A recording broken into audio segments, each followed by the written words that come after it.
Goliath moving across the screen, so you know it's Obviously. 1994, and the launch of one of the greatest Disney products ever as far as television is concerned, Disney's Gargoyles. Also known as Star Trek. Yes, there so many Next Generation cast members were involved in this as far as voices and things. It was crazy, but yeah, this was just an amazing series until they completely got rid of everyone and released season 3, which was non-existent junk.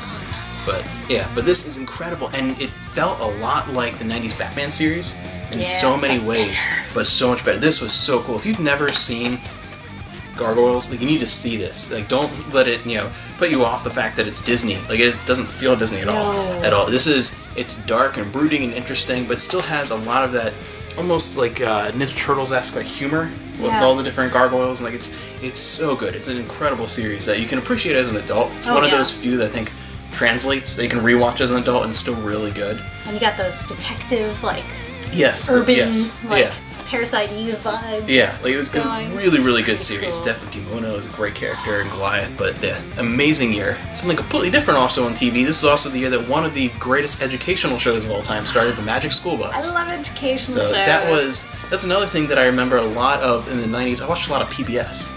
I don't think it's too much of a thing anymore, but I used to watch a lot of PBS. Support PBS. Yes, all kinds of support PBS all the time. But that was one of the ones I think stuck out a lot for me. Yeah. And moving on to movies, The Page Master, which that was great. I love that. That was one of the last things I remember, as Macaulay Culkin.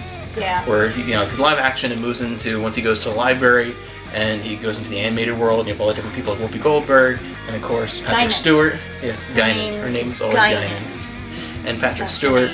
But that was a really cool, interesting movie. That was a really cool And movie. again, it was very just one of those, please read books are imagination, and it worked really well. It was a good movie that I don't think it was appreciated enough when it came out. I don't think it was very well appreciated. But then, a movie that deserved to not be appreciated, that was also the years of the live-action Flintstones movie, which had some terrible casting choices, aside from Rick Moranis, who can do no wrong. But aside from him, I hate that movie. It's a bad movie. I still really want to get it on Laserdisc because I love watching the Flintstones. It feels like it's 4 hours long. Oh yeah. I really feel like it's really a 4 hour long movie. And it stuck out to me a lot because I was really looking forward to it because I'm a huge fan of 60s Hanna-Barbera. I love Hanna-Barbera. So I was kind of all right, this is kind of cool. And to me, the worst casting choice of all is Rosie O'Donnell, who did not fit the character at all. I think she just got it because she can do the laugh, but she doesn't work for Betty at all. The whole thing was it was bad decisions all around, and the weird sexual thing with Halle Berry as a secretary, I don't know, the whole thing didn't work.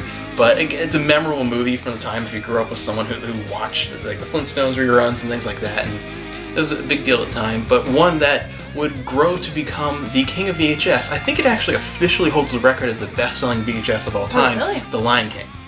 The Lion King. Huge. I mean, that was one of the biggest Disney successes of all time. That was crazy. I remember that was one of the first things that I obsessively collected, I think it was Burger King toys. Yeah, we have a bunch of them. Yeah, we have a bunch of them still sitting over there.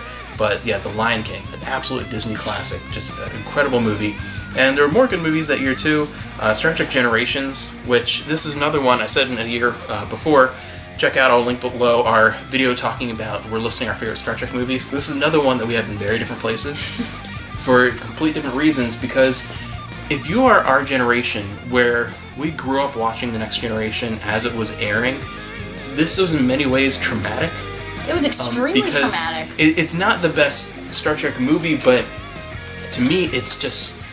it's so emotional, and that's part of why you don't like it, because it feels like trauma, and it's part of why I like it, because I get so emotionally invested in this, and I would cry as a kid when the Enterprise D, you didn't cry, you're not human. Freaking Larson Bator blow up the Enterprise, and then just watching that saucer section come down, and watching the saucer section just as soon as it crashes into the planet, just tears, and then when they're looking through the wreckage at the end before they beam them up, and just oh my gosh, on the Farragut, which I remember as a kid, I always thought Captain Picard said, "Paging the faggot, faggot, the faggot."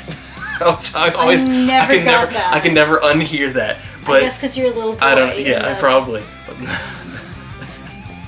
But no, that movie just will always stick with me. That is one of the most emotional movies for me that I've ever seen. Just because of growing up, the Enterprise D, that was part of your family. It was. The Enterprise D, even though I like Deep Space Nine better, the Enterprise D, the Next Generation. I like the hum better. I like the DS9 hum better, but like that again, that was like your mother's womb. Like that hum sound of like the Enterprise D. The Enterprise D was really part of your family. It was part of your life, and to see it die. Well, and it was so slow. Yeah. Like you knew it was happening. You know, and like oh my gosh, and then don't let Troy drive. Just I know. That just became a big joke. I know nothing to actually do. That became a really big joke, and it was really funny. No, it's not the fault.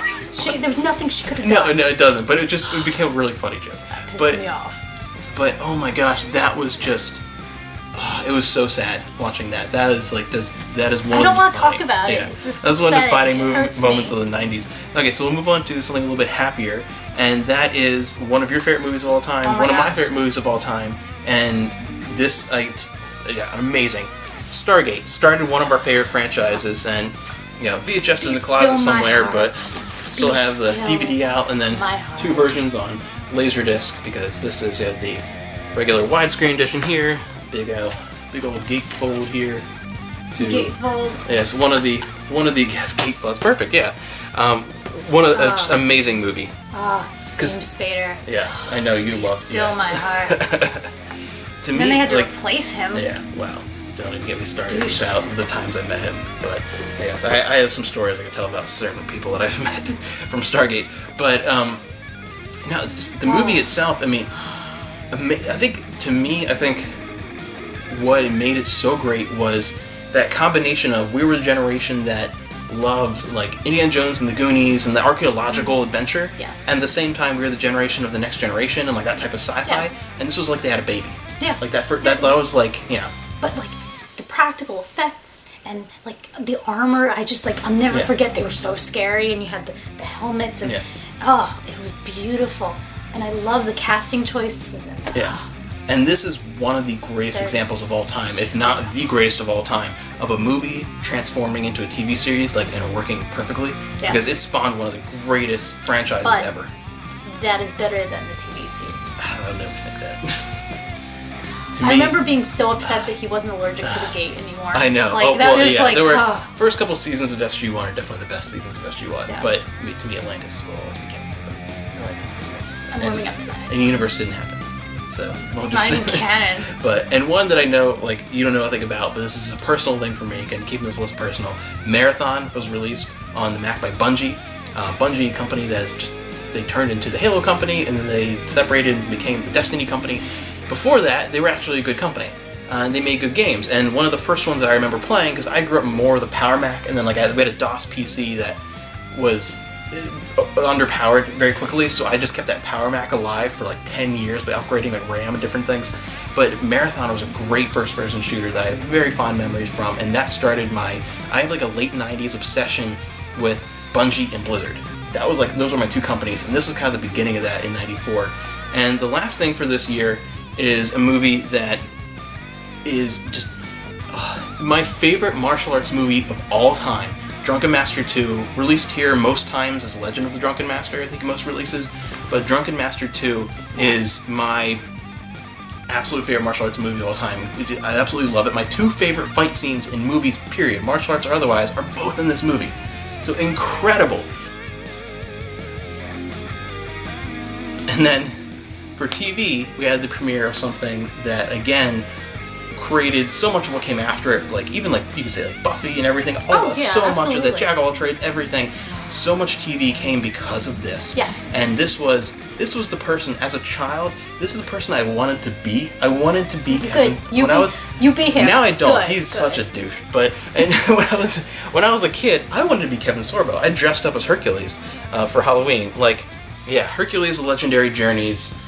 One of my favorite shows of all time, easily a top 10 show, unbelievably just timeless and incredible, and it's so much. It lives so much more beyond what it was, what it created from that. And just that perfect fusion of that kind of taking all these different mythologies and putting it and smashing in this fantasy universe where they could all exist in its own little way and at different time periods, and that kind of almost like Kong Kong action to some of the fighting, and it was amazing. And the push-up bras. Yes, the push-up bras, 5,000 or whatever they said the official count was. But just amazing characters, a timeless show, and this was this is Kevin Sorbo. Yeah. He will never be anything else, and there will never be another Hercules. He defined a role forever, and there are very few actors that can say that, where they took a well-known character, either from mythology or just like, even say like for a lot of people, they all their favorite Bond or whatever. Yeah. But like for all time, Kevin Sorbo is Hercules. Yes. He changed the character in a totally different light, and it just timeless. Hercules and Legendary Michael Journeys. Hurst. Just, We met so many other people who would influence our lives. Amazing. So much started from that. I think so many other shows and just things in general in my life that I experienced were because of Hercules Legendary Journeys and following the careers of people from that. Yeah. I think that's so Bruce much. Campbell Like and Gina Torres, like Gina Torres. oh my gosh.